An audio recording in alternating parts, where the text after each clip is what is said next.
Back Thursday, we drive the Super Countach Lamborghini's wickedly cool Diablo test mule. Countach, meet Super Countach. These are busy times at Lamborghini is how we opened this December 14, 1987 Autoweek feature, but we could just as easily say the same thing today. Lamborghini just unveiled its 641 horsepower Urus grocery getter super SUV, and it's expected to double the Italian automaker's annual sales volume. 30 years ago, Lamborghini had its hands full for different reasons. The company, then owned by Chrysler, was working on a successor to the Countach. But how do you follow up the Countach? It's hard to be more ridiculous than the king of ridiculous, V12-powered exotics. This Super Countach, as it was dubbed, was a pretty good start. This was not the earlier LP500 Quattro Valvole, sometimes called the Super Countach.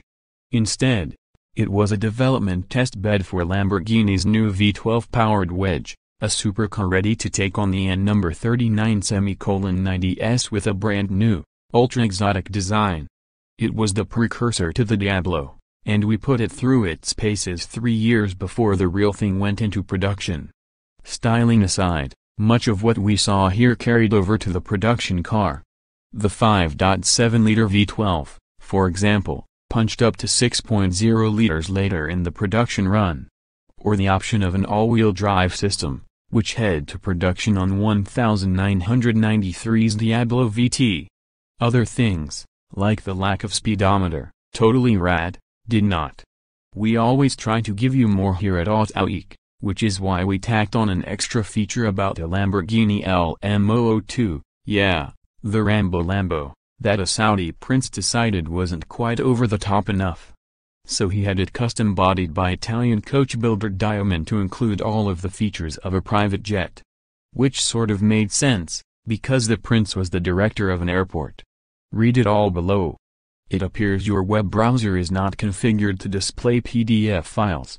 Download Adobe Acrobat or click here to download the PDF file. Graham Kosick drove a 1951 Packard 200 sedan in high school because he wanted something that would be easy to find in a parking lot. He thinks all the things they're doing with fuel injection and seatbelts these days are pretty nifty too. See more by this author. Car Life, Classic Cars, Lamborghini.